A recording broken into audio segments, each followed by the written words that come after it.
Now we will go ahead with the panel in English, and we ask those who only speak Portuguese to sit in the back row, and there will be some simultaneously translation for you in the room. And yeah, we'll try our very best to make that work. We'll try to improvise a little bit. Okay. So let's start. Salette, please. Oh.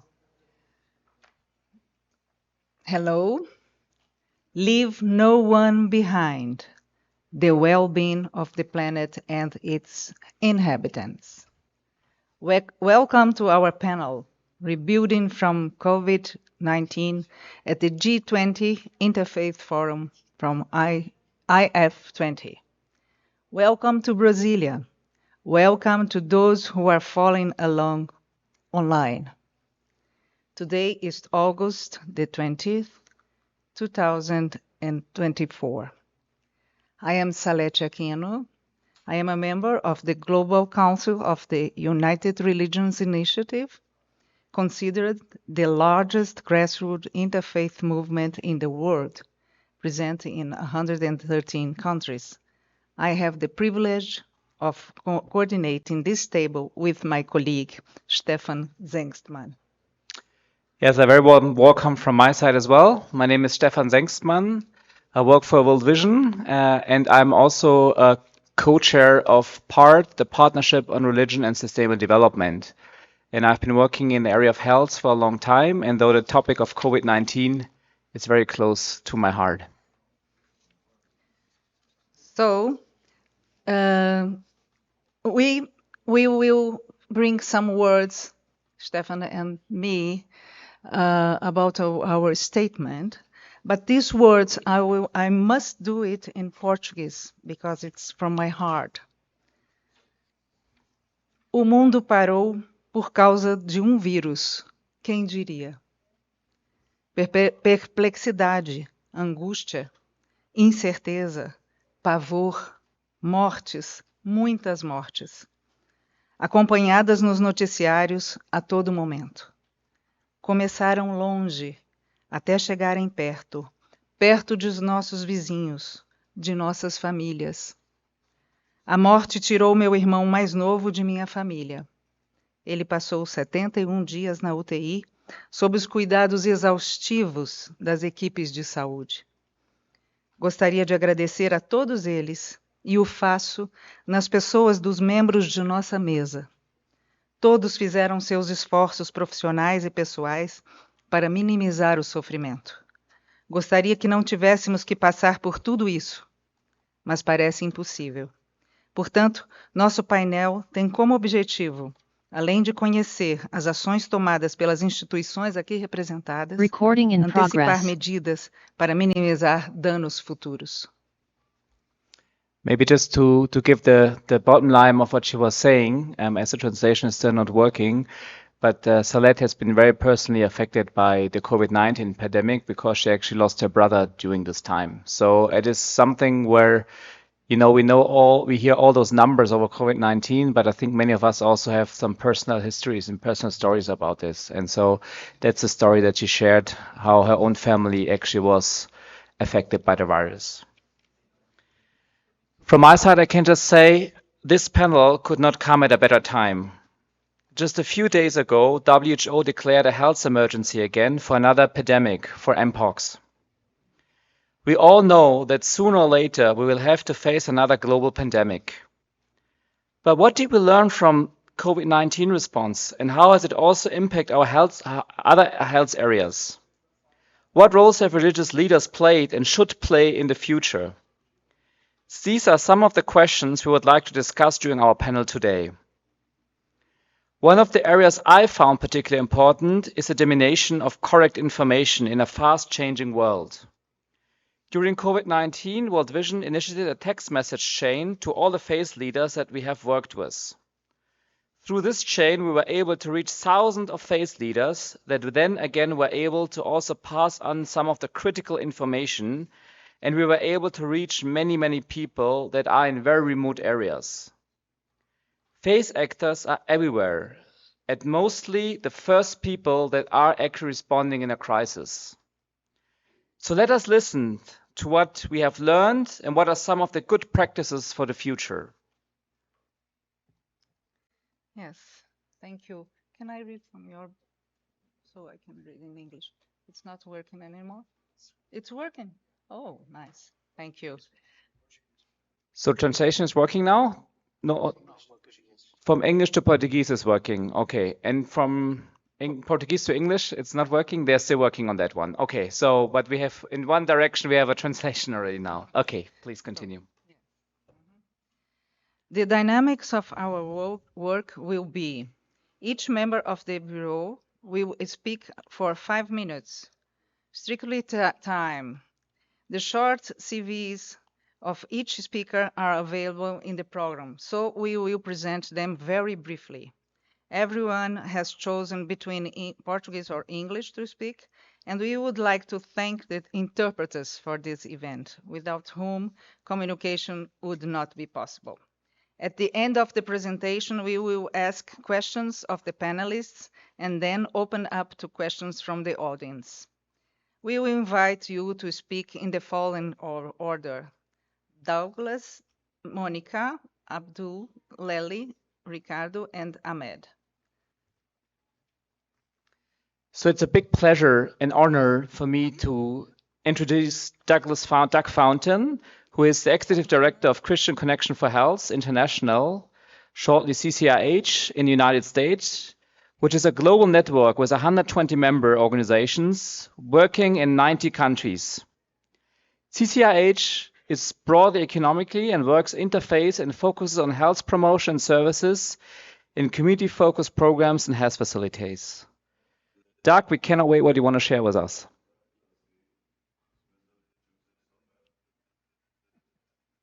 Thank you very much. Let me get the microphone on here. Thank you. Thank you very much to the moderators, and thank you everybody for being here after lunch. I know this is a good time to rest, but the content is going to be invigorating. So thank you for taking your time.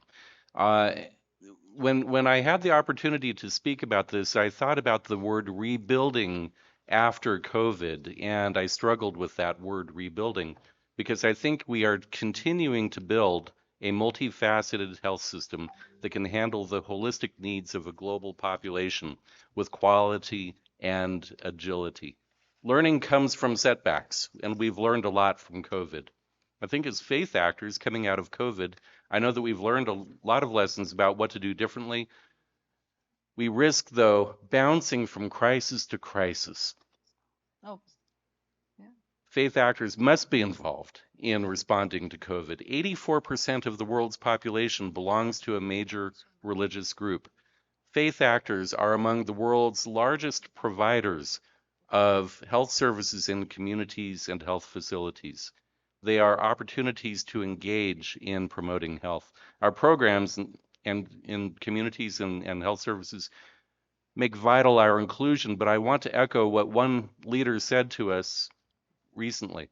Don't oversell ourselves as faith actors, but do drive the point that we are ready for partnership. I think it's going to take a decade for us, not a few years, not a few months, but a decade to get ourselves on a better track. I think we're going to share a lot in our hope and our vision for a scaled, powerful engagement of faith actors working alongside governments and multilateral institutions. I have 4 specific suggestions that I would like to share with you today. First, let's stop, and this is based on the years of now of experience and many dozens of interviews that I have held with our members working in so many different countries and interactions with leaders at all levels. 1, we are very obsessed with the next pandemic. I think we have to be concerned about that. We should stop being so obsessed with the next pandemic, which frankly leaves us blind to other possible or even more severe crises. The shockwaves of COVID have pushed us down a specific channel of equipping laboratories, surveillance, working on vaccine treaties, and that is good. And as Stefan has mentioned, we are now facing mpox. That is true. We need surveillance. We need the pandemic preparations. But we know that there are other things that will have even that we experience right now, other threats to health that are even greater. The risk of climate disasters can undermine health in an entire nation of states. We're not ready for that. We're also not ready for the rapid increase that we're seeing in mental health problems. We're seeing that I've been looking at data on 10 to 24-year-olds in low and middle income countries, and they are really struggling. This is the fastest growing area of burden of disease. As leaders, our job is to keep one eye on what's in front of us, but also one eye on what's coming on this side. Now I've got 3 other points that I will hit very quickly. 1, ensure every dialogue on global planning and development has the inclusive voice of faith communities. Faith leaders and faith communities influence the values, attitudes, and behaviors of entire populations. But I always get the request to hand out a sermon guide to a faith leader and pretend that they are going to preach a message that will get somebody to live a healthier life. And it doesn't reflect what really happens in our spiritual engagements with people. We can do better when we know what it takes, when we invest the time in actually raising up awareness and helping people adjust their attitudes and behaviors. Second of my 3 points, let's judge faith engagement like we do any global mandate or national policy, recognizing that the judge is neither the policymakers nor the donors. If we make them happy, that doesn't win. What works is when the communities themselves respond. And we can do better at that. Now there is emerging research on confidence in health and trust in health, which eroded during COVID. We're now learning new ways to foster and strengthen that, and that will be good research. And finally, we can take concrete steps. We can take concrete steps to keep on planning for health systems that need to consider the roles and contribution of all segments of health systems. We are doing a lot of work on mapping of religious health assets globally. That's something that we are taking on. I really would like to share more about that if we get a chance in questions. Thank you. Thank you. Thank you so much, Douglas. And as far as I understood, the translation is working now. So we will continue in the language people feel most comfortable with. Yeah, over to you, Salette. Thank you. Agora a gente gostaria de chamar nossa querida Mônica Paschoal Nogueira, que é doutora pela USP, Universidade de São Paulo, cirurgiã ortopédica do Hospital do Servidor Público Estadual e membro do Núcleo de Apoio à Pesquisa Ortopédica Avançada em São Paulo, Brasil. Especializou-se na Universidade de Maryland, Baltimore, Estados Unidos, e tem interesse na disseminação de tecnologias médicas com ênfase em saúde pública. Bem-vinda. Obrigada, Mônica. Thank you, and thank you, everyone. And I think the Portuguese-speaking people here, I think is a minority, but I think we can understand the slides easily. I will need PowerPoint.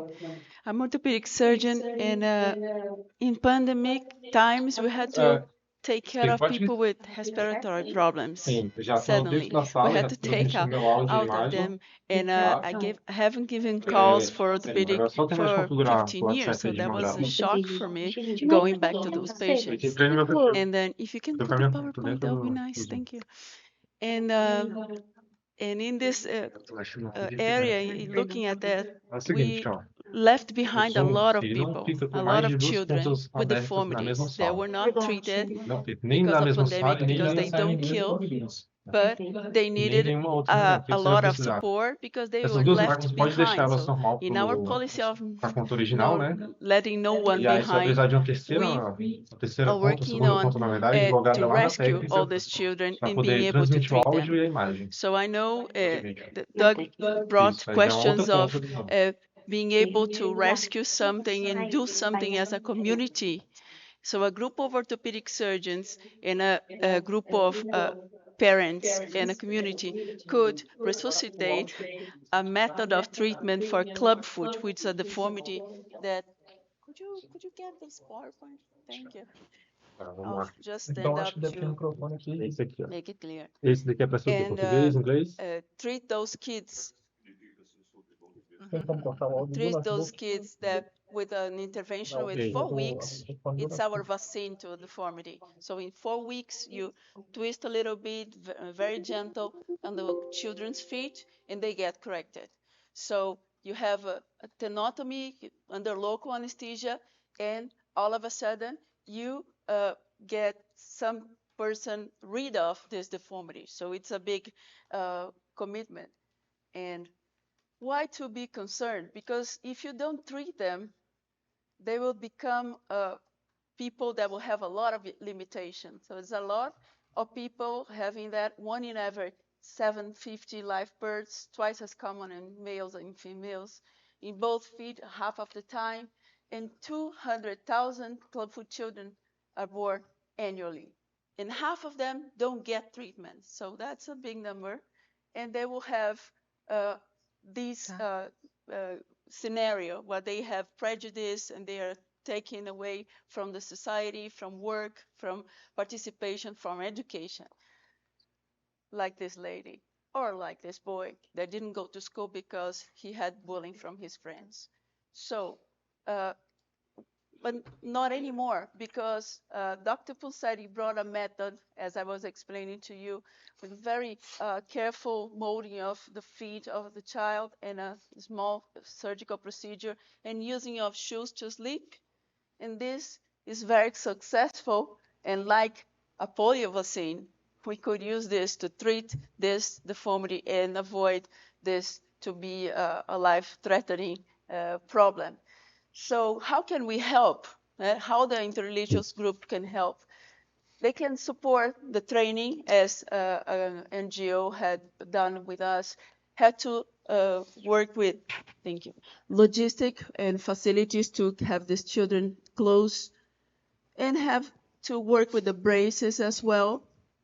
And the awareness, as Doug was saying, is very important. So they can explain that this is not a curse. So this is treatable disease. It's easy to do. And then you could, even in grown-ups, as Otavio that came from Pará in the Amazon, you can treat him with casts and a small surgery, and you see how this reality changes. So I think it's a very important problem. And we tackled with a program to train doctors in the public services in Brazil. And we are happy that we have at this point 90 clinics with 158 orthosurgeons involved. And we are ready for the public system to receive those children in a public policy that we are working with the government to make it happen. So I thank you for your support. And you see, in the future, you'll never have any more people like that. So that's our wish. Thank you.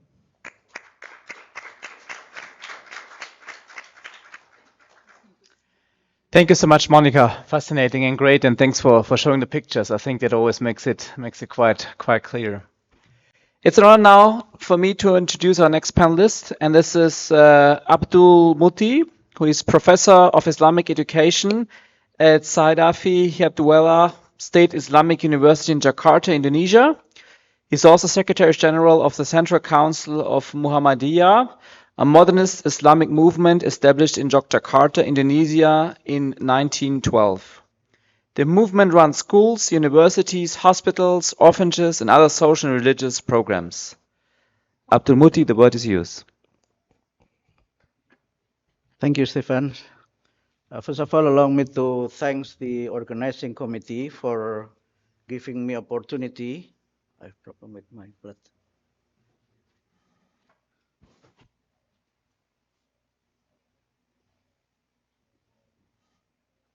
For giving me opportunity to attend this very important meeting and also share the experience of Muhammadiyah and also experience of Indonesia in managing the COVID-19 pandemic. I think we can say that Indonesia was one of the most successful country to handle COVID-19 pandemic, and to some extent it was because of the policy of the government and also the participation of the communities, including religious communities in the country. The second, I think, when we refer to the experience of Muhammadiyah, my organization, for example, Muhammadiyah involved more than 20,000 volunteers and also involving more than 82 hospitals throughout the country, how we work together with many different partners to ease pandemic COVID-19.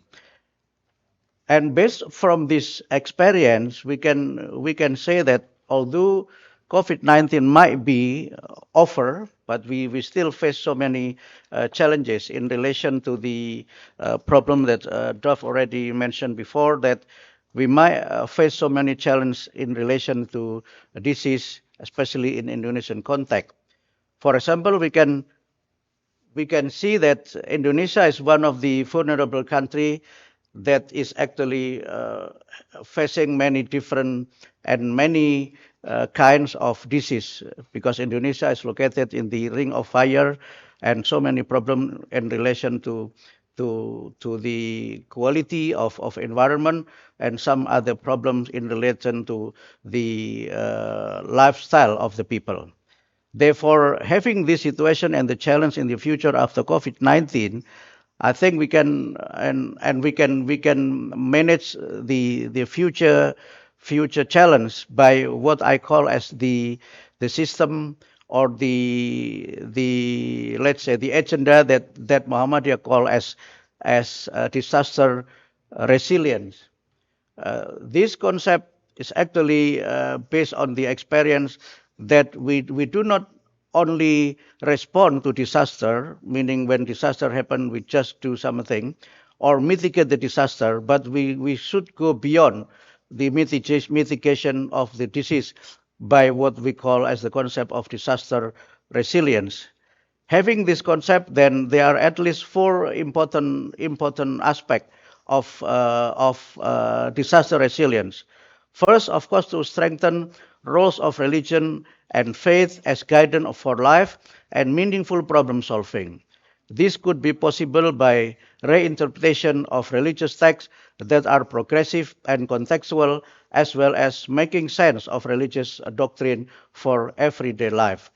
In Muhammadiyah experience, we issue fatwa on disease, and also we issue a fiqh, namely fiqh disaster or fiqh bencana in our language, which is part of our theological guidance for the people in order that they could have religious stamina in order to face the problem of so many unexpected disease. Second, building understanding and awareness on disease through public education involving educators, religious leaders, influencers, civil societies, and so on. It is also important to build healthy lifestyle by strengthening roles of families, neighborhood, schools, youth organization, and public facilities as conducive environment for physical, social, and spiritual health. And third, developing partnership among governments, international agencies, as well as faith organizations in disaster resilience. Such partnership might include disaster mitigation, mental readiness, and genuine community participation.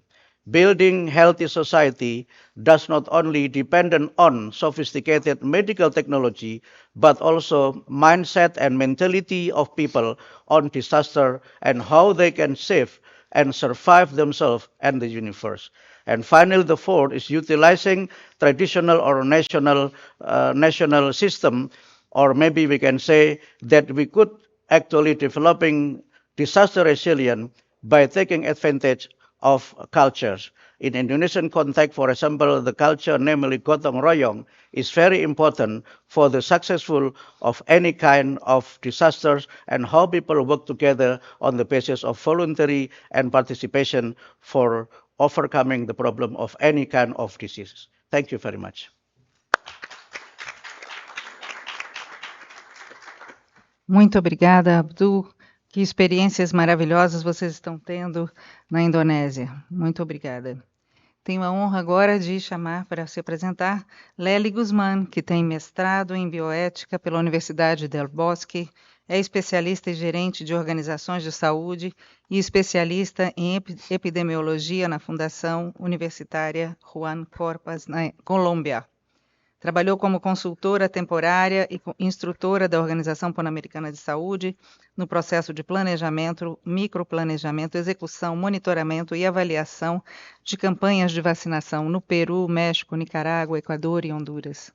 Contribuiu para a manutenção e a eliminação do sarampo, da rubéola, da síndrome da rubéola congênita e para a erradicação da poliomielite. Também foi consultora temporária de vigilância epidemiológica na introdução de novas vacinas, como a pneumocócica e a rotavírus, com ênfase na pós-vacinação em pneumonia bacteriana, meningite bacteriana e rotavírus em países na América Central e do Sul. Atualmente, ela atua como assessora internacional de imunização, coordenadora da iniciativa de imunização do Escritório da Organização Pan-Americana de Saúde, OPAS, e da Organização Mundial de Saúde, OMS, no Brasil. Bem-vinda, Lely. Pronto? Bom, boa tarde, senhoras e senhores. Eu vou falar em português, mas pode que tenha um sotaque de portunhol, mas pedo por gentileza me perdoar. Agradeço a apresentação da doutora Salette Aquino, também do doutor Stefan Sengstmann, e o cumprimento a todos os colegas do painel e os demais presentes. É uma honra apresentar a Organização Pan-Americana da Saúde, a Organização Mundial da Saúde, aqui no G20, e em nome de nosso diretor, Dr. Charbas Barbosa, para falar sobre um tema tão relevante para todos nós, a reconstrução pós a pandemia de COVID-19. A pandemia expôs e exacerbou as fragilidades do sistema de saúde e as profundas desigualdades que permeiam em nossa sociedade.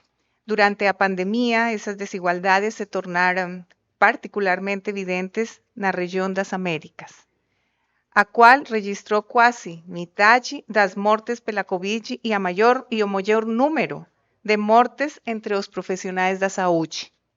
O impacto foi desproporcionalmente severo para os grupos mais vulneráveis, destacando a urgência de priorizar a equidade no caminho para a reconstrução.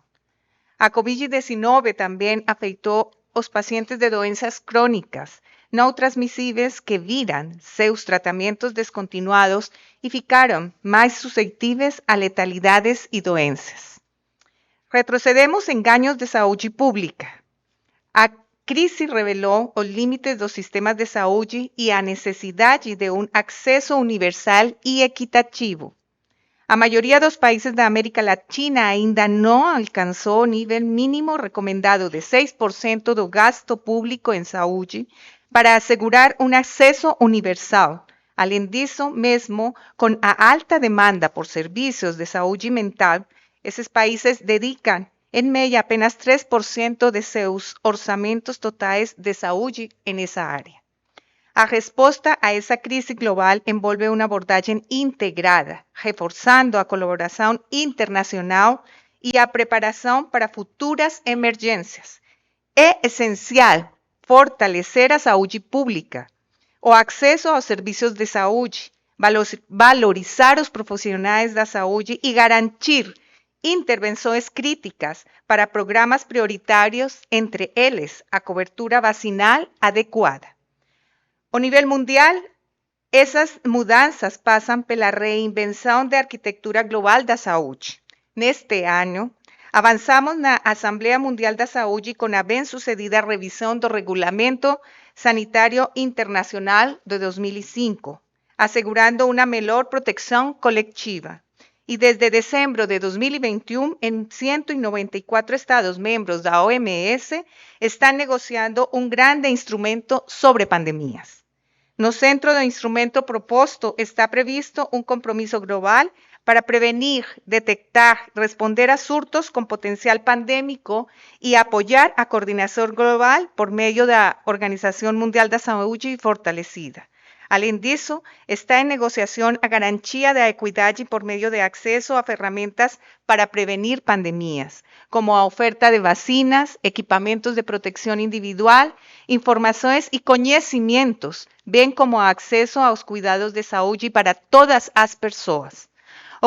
O comitê negociador de esse instrumento irá apresentar a versão final do acordo na 78ª Assembleia Mundial da Saúde em 2025.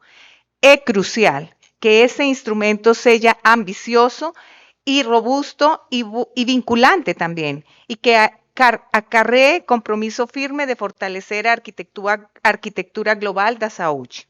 Quero sublinhar que nos países é imperativo fortalecer as redes de vigilância, ampliar conceitos de One Health, de modo a ampliar uma abordagem integrada e holística que leve em consideração as ameaças à saúde por meio de uma interface que conecte seres humanos, animais e meio ambiente. A participação social tem papel central nas mudanças que desejamos ver. Comunidades participativas e com acesso a informação adequada são os pilares essenciais para garantir cuidado verdadeiramente centrado nas pessoas. Aproveitando que estamos no Brasil, para mencionar as palavras da fundadora da Pastoral da Criança, a médica Zilda Arns, ao dizer que a solidariedade e a fraternidade são o que o mundo mais precisa para sobreviver. Finalmente, em muitos países, instituições baseadas na fé e a comunidade religiosa contribuem não só para promover ações sociais, mas também possuem papel vital como fonte confiável de informação, apoio, conforto e orientação. Saúde e fé devem trabalhar juntas para salvar vidas e reduzir os impactos negativos de pandemias e outras emergências em saúde que estão por vir. Muito obrigada por seu tempo. Obrigada, Lely, por trazer também tantas informações importantes. E eu concordo muito com você que fortalecer o sistema de saúde é a coisa mais importante que nós temos em todos os nossos governos, né? Com certeza. Bom, gostaria de passar agora a palavra para o nosso querido Dr. Ricardo Gadelha de Abreu, que é PhD em Medicina Tropical e Epidemiologia e analista técnico de políticas sociais do Ministério da Saúde do Brasil. Ele é o coordenador de apoio à imunização e monitoramento da cobertura vacinal na atenção básica. Bem-vindo, querido. Muito obrigado. Boa tarde a todos. Inicialmente, eu gostaria de agradecer o convite deste nobre e importante evento que traz como ponto focal nesse nosso painel a discussão pós-pandemia da Covid-19, que tanto assolou vidas e que, graças à ferramenta mais importante que nós temos de prevenção, a vacina, nós hoje podemos estar aqui. Então, gostaria de falar, inicialmente, um pouco da rede da atenção primária à saúde no nosso Brasil, no nosso país, onde nós temos um sistema único de saúde, um sistema de saúde pública que dá acesso a toda e qualquer pessoa no território nacional. Então, nós hoje temos uma cobertura de aproximadamente 80% de profissionais médicos, enfermeiros, técnicos de enfermagem, cirurgiões dentistas e outros profissionais no nosso território disponível para atender as 27 unidades da federação do nosso país.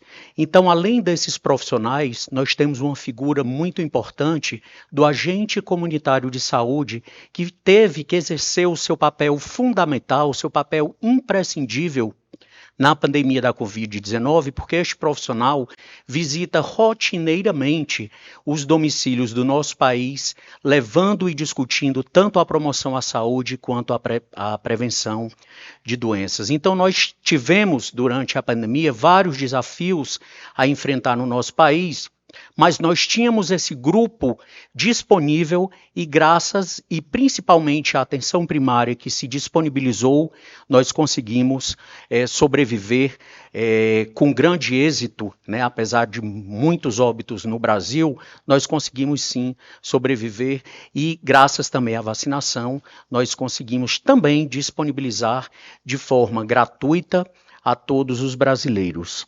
Então este evento ele se torna de extrema importância, porque nós precisamos levar, por meio das religiões, por meio da fé, a discussões para as comunidades, fazer com que a população brasileira, principalmente, volte a dar credibilidade às vacinas, a levar notícias verdadeiras de forma segura. Porque a vacinação no Brasil ela foi capaz de eliminar a poliomielite. Eu, como uma pessoa que tem sequela de poliomielite, eu sei da grande importância da vacinação, não só para o Brasil, mas para o mundo. Hoje, graças à vacina, a poliomielite é uma doença que existe em países africanos, apenas em 2 ou 3 países africanos e de forma muito pontual. Então, para que nós, no futuro, que nós evitemos que essas doenças voltem a atingir as pessoas, nós precisamos melhorar as coberturas vacinais.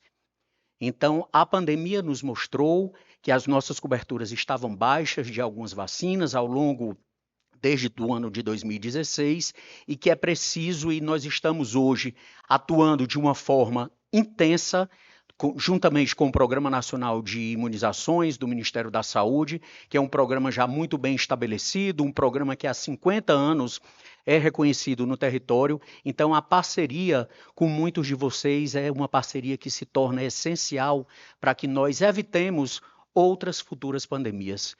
Eu não sei se os senhores e as senhoras estão acompanhando, mas a Mpox já começou novamente a provocar surtos.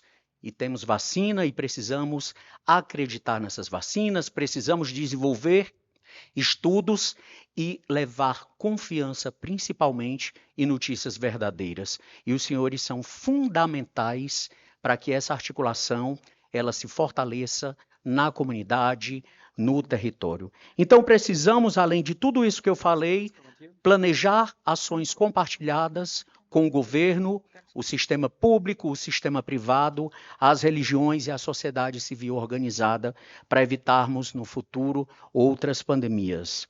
Precisamos conhecer o território e valorizar ainda mais a nossa atenção primária à saúde, o nível básico, o primeiro nível, a porta de entrada no nosso sistema de saúde. Então, espero que com este evento nós possamos estreitar relações, nós possamos fortalecer os nossos papéis e nos aproximar para que juntos pensemos e tracemos estratégias para evitar futuras pandemias no mundo. Muito obrigado.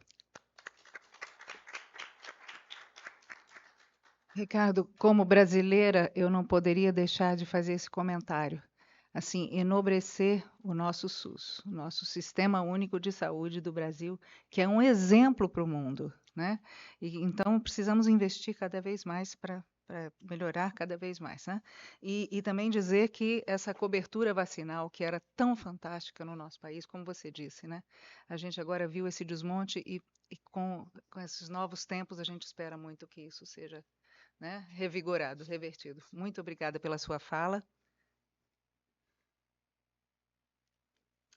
Thank you. So last but not least, I'm very pleased to introduce to you Ahmed Shehata, who is the CEO of Islamic Relief in the United States of America, which is the largest Muslim American organization with 20 years of experience with the humanitarian sector.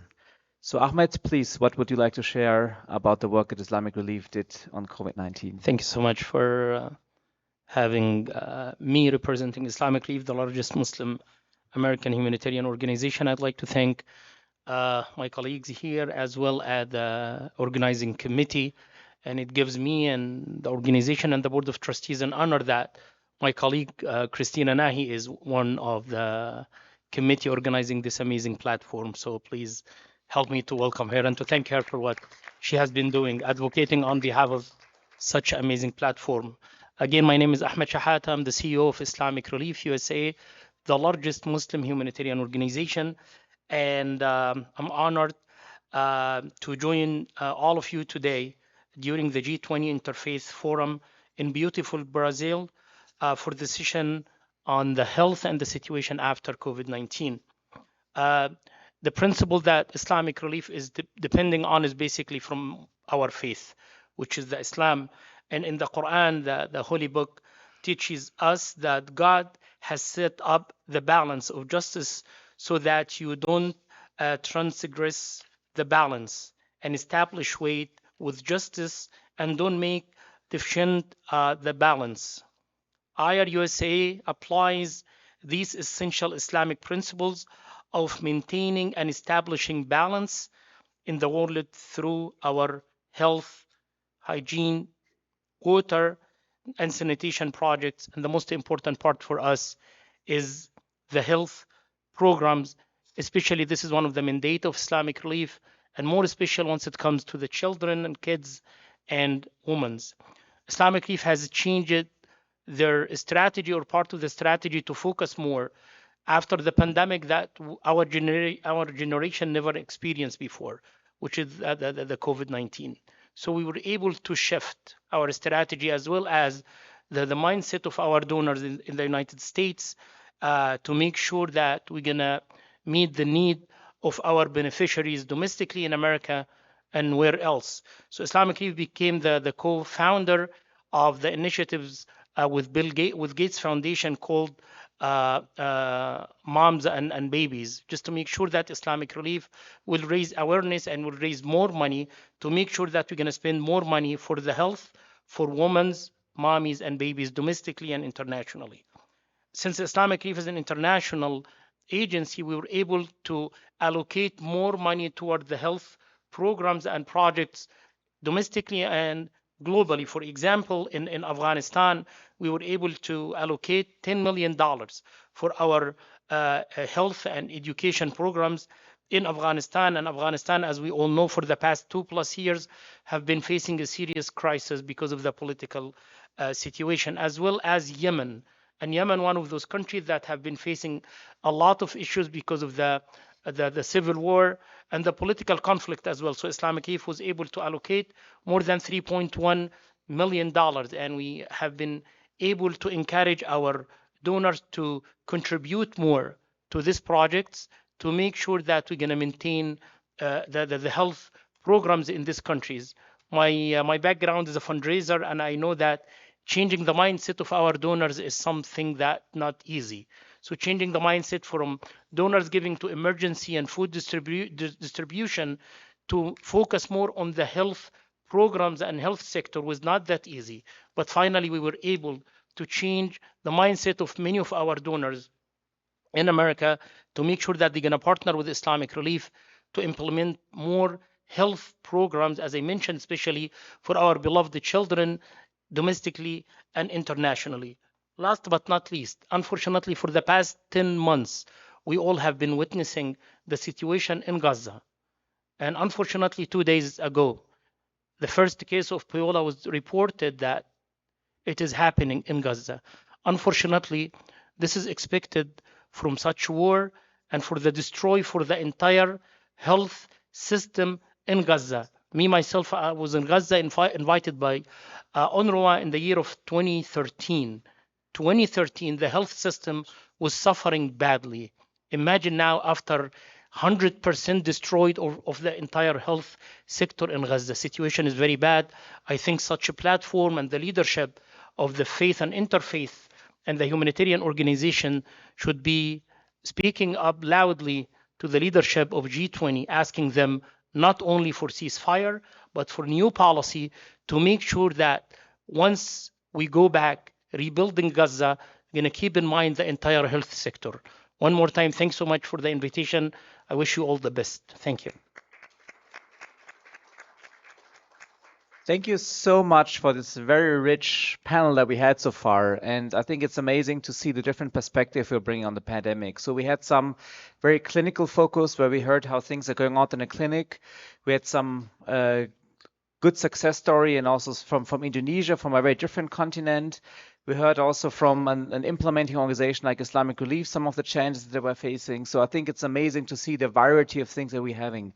But we also heard some warning and some other topics. So we're going to go and dig a little bit into some of the discussion now for about next 20 minutes before we allow then some questions from the audience for 10 minutes at the end. So one of the things I've heard from almost all of you and was the issue specifically on mental health, and an issue that is really coming, you know, as a result of the pandemic as well.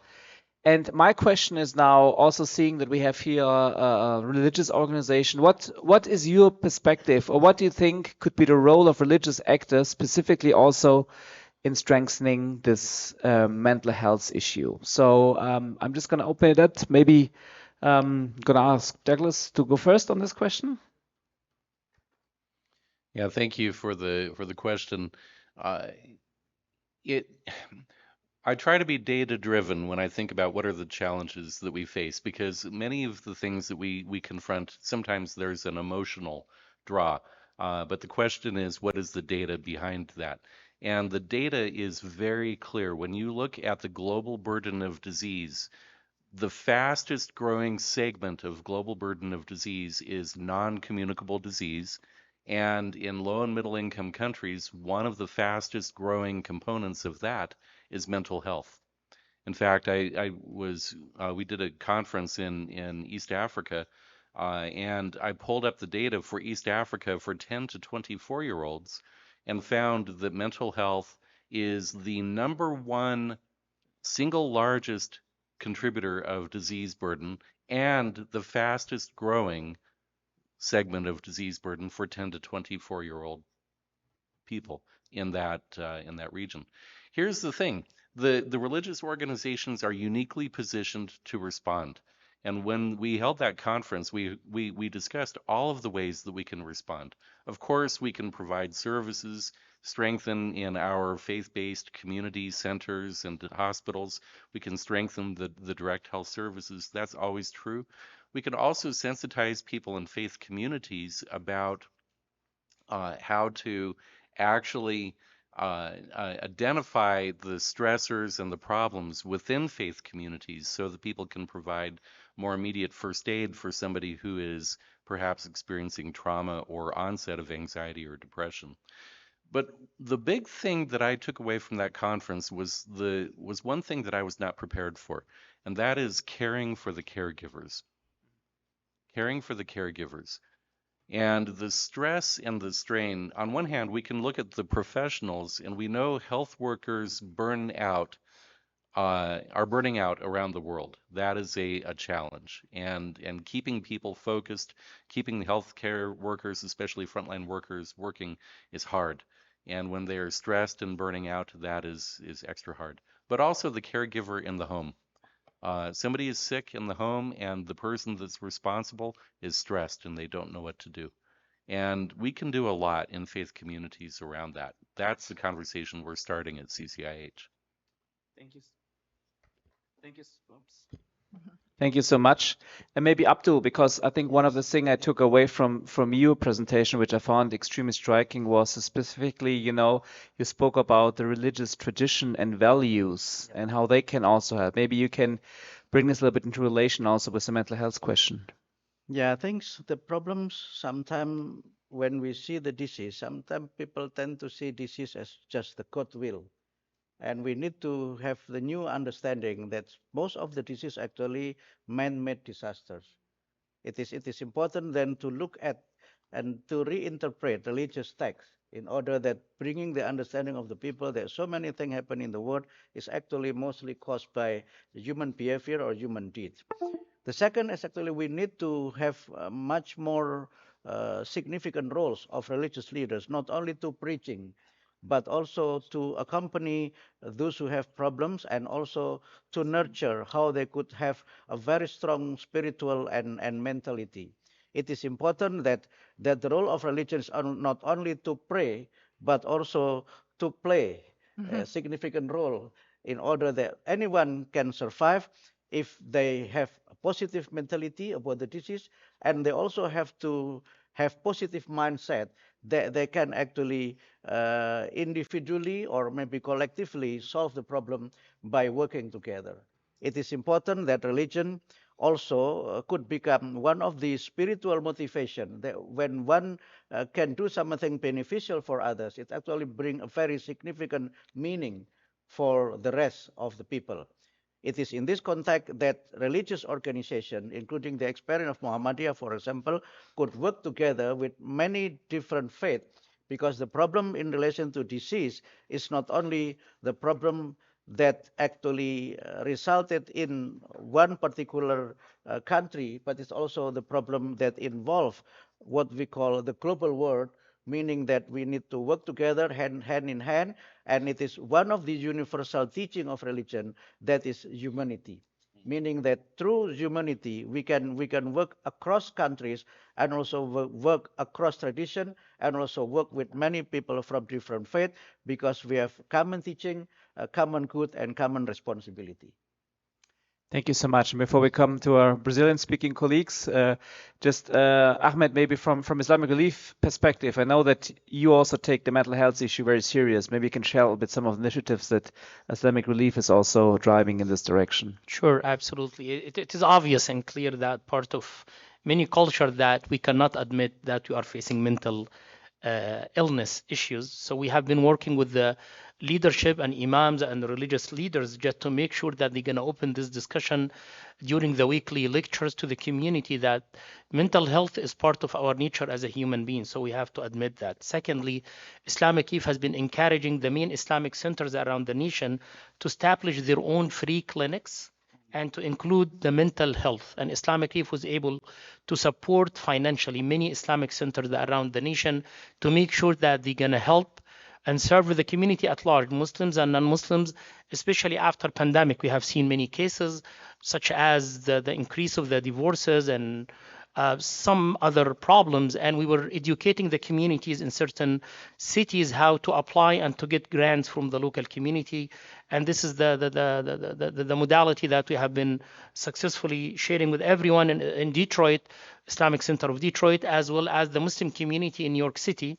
New York City itself has more than $300 million budget for the mental health.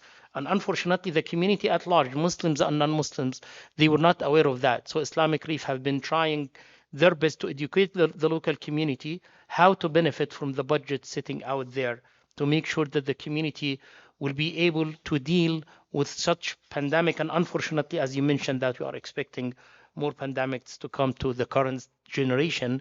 So this is the only way for us to educate the community. And I strongly believe that the religious leaders still have their influence on their followers. Unfortunately, we have seen some communities in the States during the pandemic saying that from the religious perspective, you cannot take the vaccine.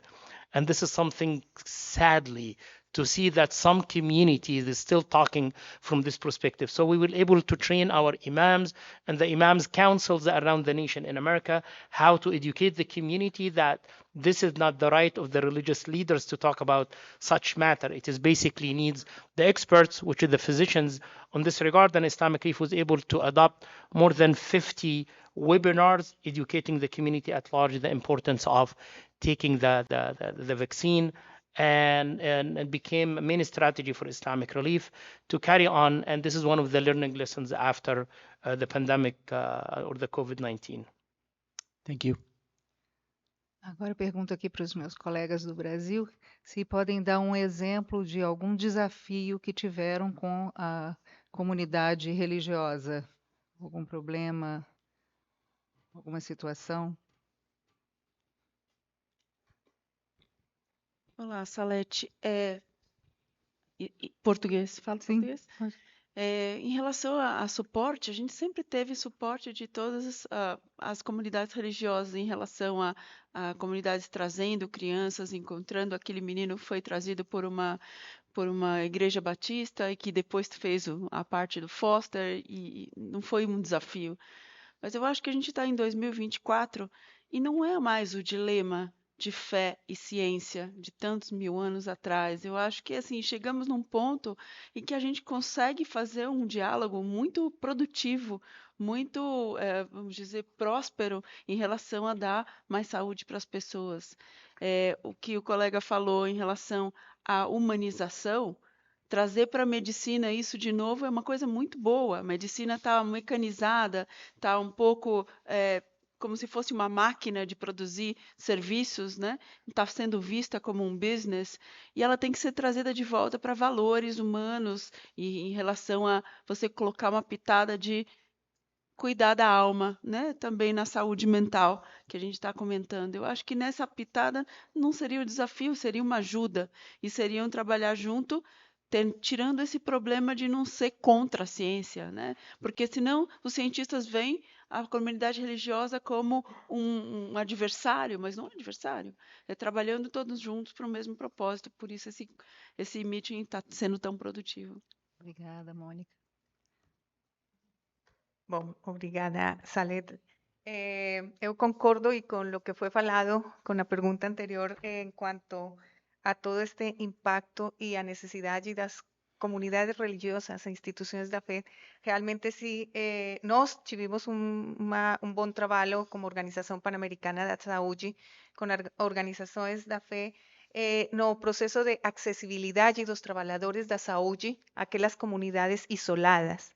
O Brasil é um país continental e as comunidades religiosas basadas na fé han contribuído nisso. Mas eu quero fazer aqui chamado porque as comunidades religiosas são fundamental e fundamental para esse compromisso firme que está sendo desenvolvido e trabalhado neste momento de fortalecer a arquitectura global.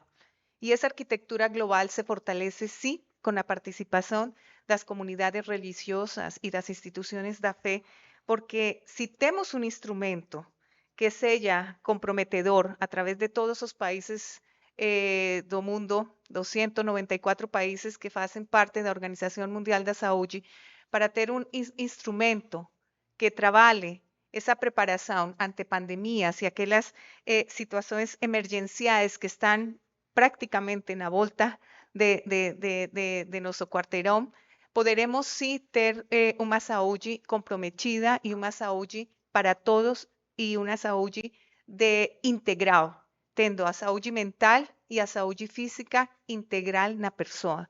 Nós não podemos separar estas duas situações. É uma só saúde. Além de que não podemos desconhecer que não somos sozinhos, que nós estamos em contexto onde temos também os animais e o meio ambiente, e se vocês, como comunidades da fé, instituições religiosas, fazem parte desse processo de modernização e de construção da saúde, poderemos ter, sim, populações saudáveis e poucos vulneráveis. Obrigada. Ricardo. Obrigado, Salette, pela pergunta, muito importante, porque todos nós sabemos da influência que as religiões têm na vida das pessoas, e independentemente dessas religiões, das crenças, da fé de cada um de nós, nós sabemos que essa influência é muito forte. No entanto, tanto pode ser uma influência positiva como uma influência negativa. Infelizmente, no nosso país, na pandemia da Covid, nós tivemos, não das religiões como um todo, mas de alguns membros de determinadas religiões, uma influência meio que negativa, um pouco contra a vacinação. Né? Então, eu solicito, né, e faço esse apelo, que nós valorizemos a ciência. Né? A ciência é o que pode mover e direcionar, de fato, o futuro da saúde pública. Nós sabemos que as religiões, elas têm essa grandiosidade de nos aproximar, né, das nossas crenças, da nossa fé, mas a ciência é que, de fato, na saúde pública, pode trazer muitos benefícios, né? E aí não benefícios individuais. E aqui eu falo de saúde coletiva, né? Eu estou pensando como saúde pública, saúde coletiva. E que, independentemente dos governos, o mundo se una por meio das religiões, para que essas influências negativas elas sejam deixadas de lado e somente a confiança, a segurança e a fé nos movam para que, de fato, a gente possa evitar aí futuras pandemias. Perfeito, obrigada. Stefan? Yeah, thank you. Thank you so much. So looking at the watch and also wanting to give you the chance to ask some questions, we're going to open the floor now for questions to the panelists. And after this, we'll have a final round where I'll ask the panelists each to give a recommendation, a concrete recommendation also for the G20 that will be coming up. But we've got one question there. Let's see if we can get a mic, 2 questions, so that the translators can also then translate that into Portuguese or English. Thank you very and much. please say your name and your organization that you're from as well. Thank you very much. My name is Dr. Doliwura Zakaria. I'm currently the chairperson of African Union Interfaith Dialogue Forum. I'm asking this question in relation to a hospital we built in honor of our mother. Our mother gave birth to 10 of us. So when she passed on, we decided to honor her by building a hospital. Indeed, I was touched with the orthopedics when you demonstrated it. I'm coming from Ghana, and where we are coming from, you could see a lot of people going through that. Usually where there's poverty is where you see a lot of those diseases. Predominantly, we come from a Muslim community. And government has made it in such a way that where there are poor communities, they're able to help with health workers. You can only get that through the Ahmadis or the Christian Council. So what we did was to apply to Ahmadis. Unfortunately, we are yet to get accreditation. So all of us are still finding ways to be paying salary of health workers. And remember, it's very expensive.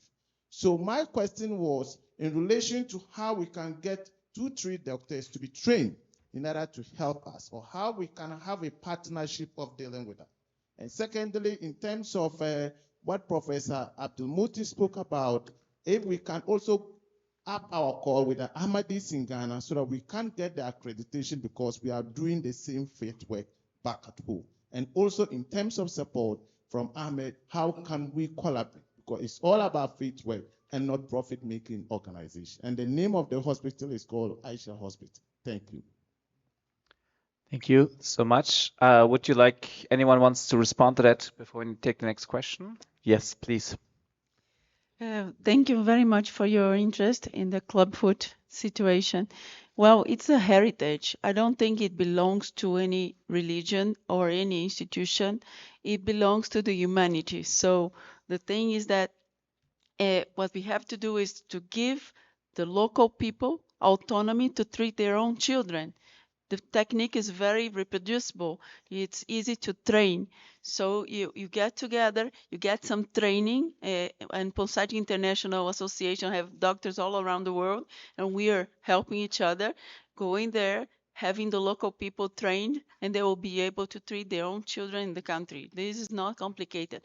So the good thing is that that's left to the country to do, to take care of your own garden, and you don't have to depend on any NGO, on any institution, or any things from outside world. So this is what we think that's the best heritage you can have. Take care of these children, and they won't have the deformity, so you won't see them. So it's not disability at all. So adequate training, very reproducible. So I think it's a way to move around and get people to meet your people there.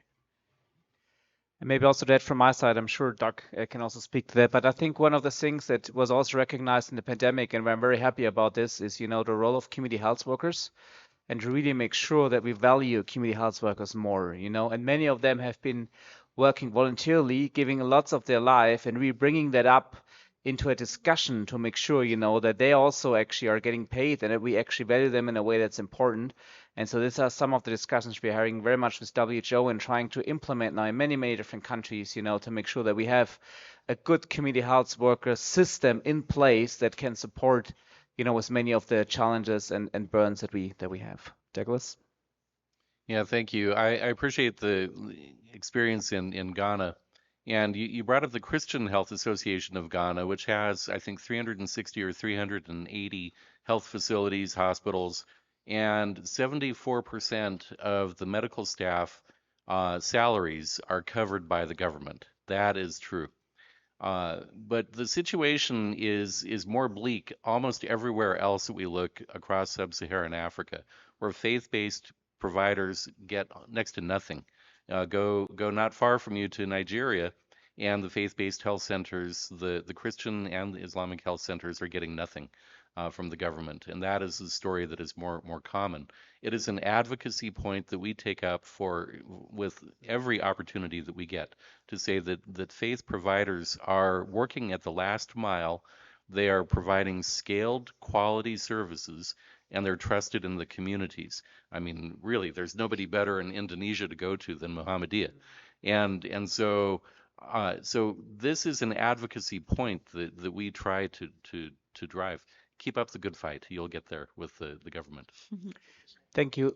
Yeah, sure. Yeah. Thank you. I think in the case of Indonesia, COVID-19 has united people from different faith to work together. We cross the border, and because we believe that disease has no religion, meaning that there is no Islamic disease, there is no Christian disease. It is actually a humanity problem, and it is actually our common problems. So in Indonesia, for example, we work together with many different faiths because, again, the challenge of COVID-19 is the challenge for us, for Indonesian at large. And second, of course, by having interfaith partnership in the Indonesian context, then we can cross border because we believe, especially as a Muslim, we believe that it is actually also written in the Quran that whosoever save the life of one single person, it is equal to save the life or equal of all mankind. Having this spirit, then we can cross border, and it is the experience of Muhammadiyah, for example, when we when we help the victim from other religion, we actually also conduct and lead the spirituality by inviting respective religious leaders to help them having spiritual guidance. And when we bury the dead body, we also bury them according to the religion of the victim of the COVID-19. So by having this, what we call a positive pluralism, by respecting the differences and respecting the belief of the other people or adherent of other religion, then we can cross border and we can work together because we believe that humanity is one. Kana nasu ummatan wahida. Thank you. So we have one very short question, please. Just a short one. Unfortunately, we can only take one more, and then we'll do a final round with recommendations for the G20. So please, short and precise question.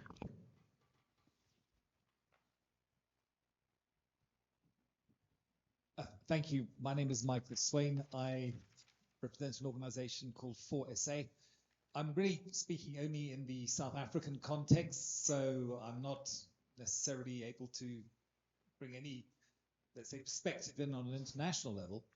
But one of the big challenges of COVID-19 in South Africa was, of course, not so much the disease, which obviously was a serious issue and nobody was ever disputing that, but the lockdown that was the remedy, so to speak, for the disease, and the impact that that had on the communities, because South Africa is a very religious country and faith communities is a very essential and almost integral part of life in South Africa.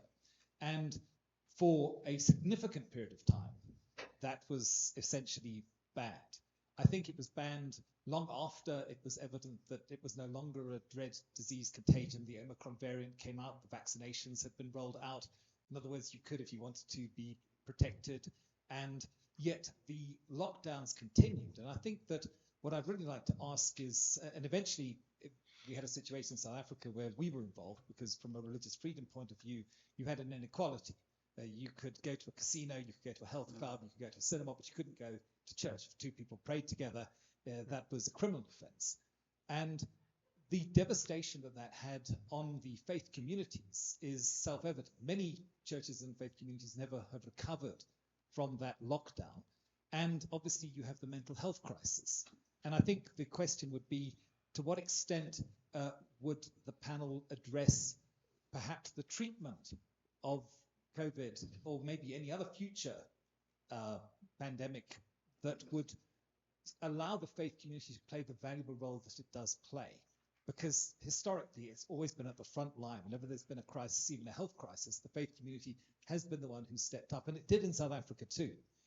And yet, we now face the consequences, if you like, of the lockdown and unfortunately, the mental health crises and I would say, the lack of capacity or the reduction of capacity in the faith community to deal with future pandemics. Maybe there would be a comment on that.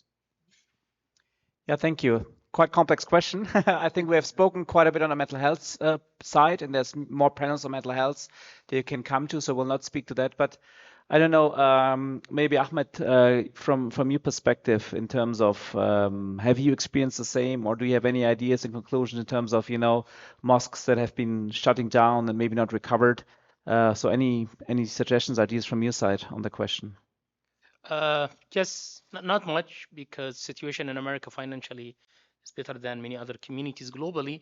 But we are part of an initiative called Twin Mosques. And we have found that some of the communities, they were financially struggling. Then the wealthy communities were able to keep their mosques open and running, and even though people were not going to the mosques.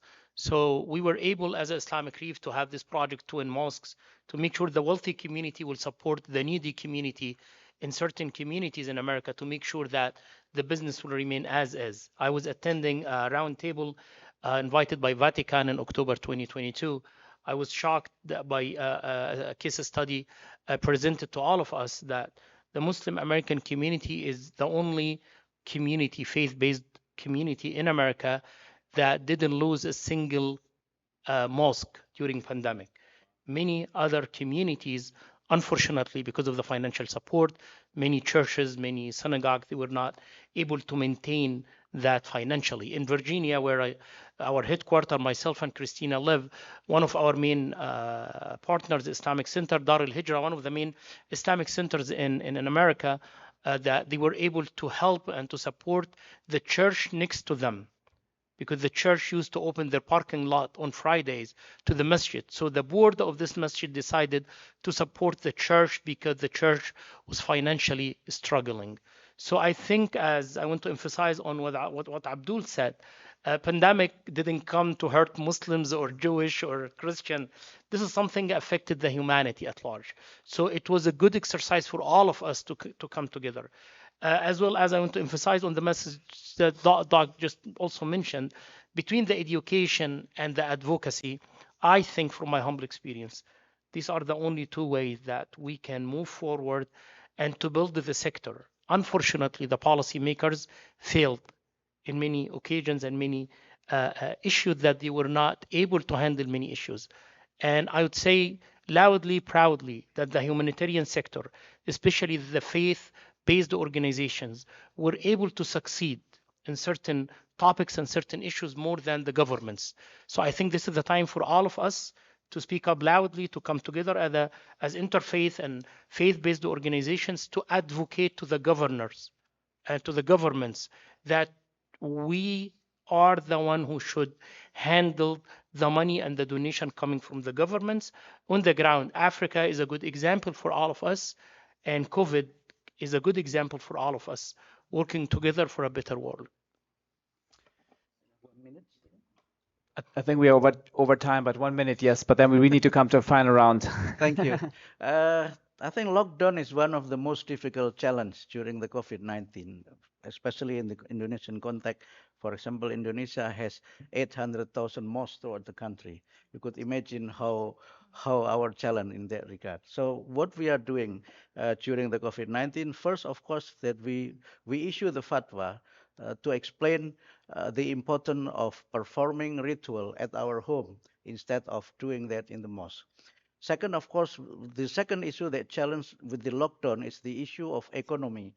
When so many people lost their jobs, especially those are working outside their homes. So we need to strengthen what we call before as the tradition under the name of gotong royong, when we help each other, and strengthening community base through what we call neighborhood caring, when people actually share food for others and also look after the families whose members of the family should be, let's say, locked down in the hospital or shelters. And this is actually the challenge that we can work together. How important is community-based in dealing with the problem of disease? Thank you.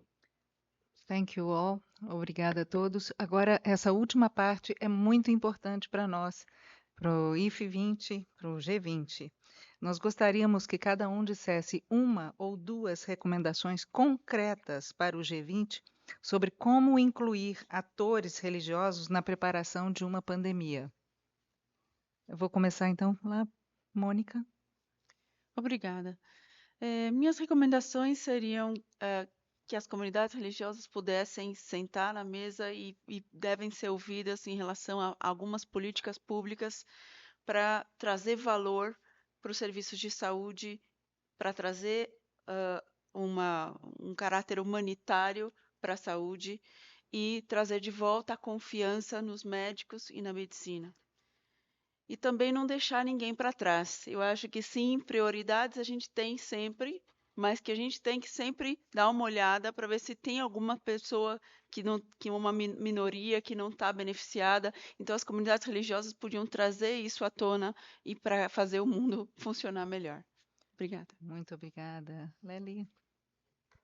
Bom, muito obrigada. Em nome da Organização Pan-Americana da Saúde, eu gostaria de pedir que, através do F20, os países que fazem parte do G20, as comunidades religiosas sejam parte desse tratado de pandemias, de ese instrumento que está siendo negociado para que en 2025 a gente tenha uma possibilidade de saúde para todos.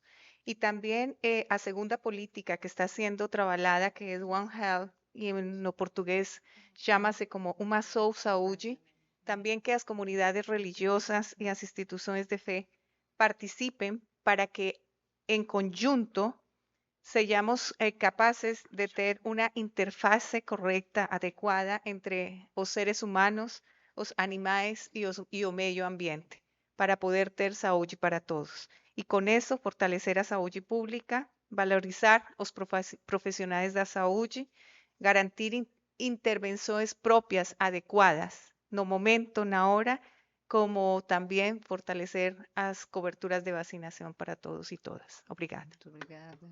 Ricardo. Então, eu acredito que a promoção de uma maior participação das religiões nessas decisões, pela forte influência, como eu falei anteriormente, das religiões, e aí independentemente da fé, da religião, mas que houvesse uma maior cooperação, que as religiões sentassem a esse exemplo deste fórum tão importante, para discutir e se aproximar mais dos serviços de saúde. Porque acredito eu que somente assim nós vamos caminhar para um futuro mais saudável e com melhores condições de saúde da nossa população. Então, fazer com que de fato as religiões participem, se envolvam mais e que se tornem protagonistas no futuro mais saudável para o nosso mundo. Eu acho que esse é um grande desafio para a humanidade. Muito obrigada. Thank you. So also for you, final round, one or two concrete recommendations that you have for the G20 on the topic of preparedness, disaster preparedness in general. Abdul.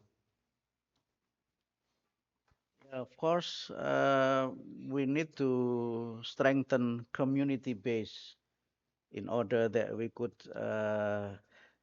handle and build disease or disaster resilient among the people. And this community base is an inclusive communities that consists of people from many different faiths, many different races and ethnicities. And second, of course, the importance of strengthening partnership or network with many different partners, either at the local, national, or global. Thank you. Doug? A very brief story, promise. January 2020, I went to a meeting that was called by USAID. There were about 20 faith-based organizations that were invited, and the question that they put to us was, who has the data for mapping faith-based health assets everywhere? And the answer, as we all looked around the table, was nobody. And they said, okay, who's taking responsibility for creating the database for the mapping of faith-based health assets everywhere?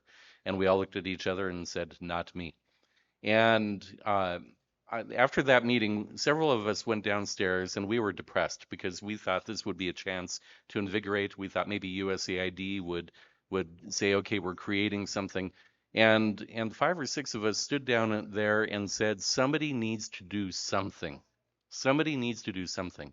And we said, okay, we'll do it. And so we actually started a mapping consortium, and you can find information about it at faithhealthassets.org. Right now, it's branded as the Christian Health Asset Mapping Consortium, but our data will eventually be all faiths inclusive.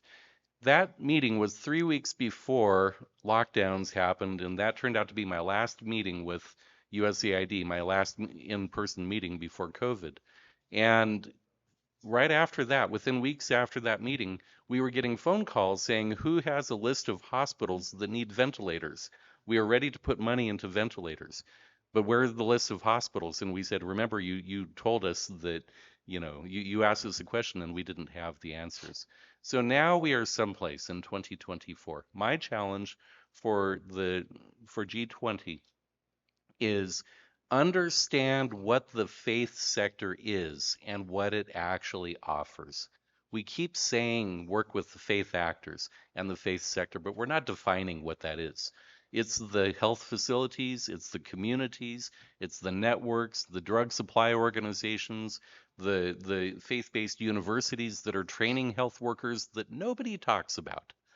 And yet those are the parts of the faith-based assets that we contribute and we help support, including my brother's hospital in Ghana. These are the things that we can actually document. So the G20 needs to understand what they're talking about and then hopefully invest in not only mapping but services with them. Thank you. Thank you. Ahmed, you already made one very concrete ask in your statement regarding Palestine and also, the ceasefire that is needed, obviously. So I think that is one that I already had for you. And any other very concrete ask or recommendation you have for the G20? Yes, I would like to see the leadership of G20 helping the NGOs by easing the process. We need a new process, we need new policy to be able to empower the local communities. We have a lot of issues that we are facing because of the current policies globally in terms of OFAC license, debanking, vetting process, all of these issues. In America, for example, sometimes we are collecting as a Muslim good amount of money, millions of dollars. We got stuck how to send the money over to your country, to your project. Unfortunately, the process currently that we are facing is not making our life easy, and this is something causing the donors some sort of frustration, and our job to make sure that the donors will keep giving again and again and again. So I would love to see the leaders of these governments and the leadership of the G20 working together and making our life easier to make sure that we're going to make it easier for the people that we are serving globally. Thank you so much. Thank you to all of you. I think it has been an amazing and very great panel. I think one of the sense I'm definitely taking away is, that diseases and disasters don't have religion. They concern us all. And so that's why we have to really fight together and work together. And I think I'm very, very motivated to see all the good ideas and great things that are coming out of this panel. So I'm going to leave the last words to my sister Salette to close this panel officially. Thank you. Queria agradecer muitíssimo a todos vocês que participaram do painel, agradecer a vocês que estão aí ouvindo e dando suas contribuições, agradecer ao cuidador do tempo, aos nossos companheiros ali da mesa, os técnicos, muito obrigada. Obrigada aos intérpretes e desejar que esse mundo seja melhor com a nossa cooperação. É a cooperação de cada um que vai fazer esse mundo se transformar num belo jardim com flores muito bonitas e cooperantes. Muito obrigada.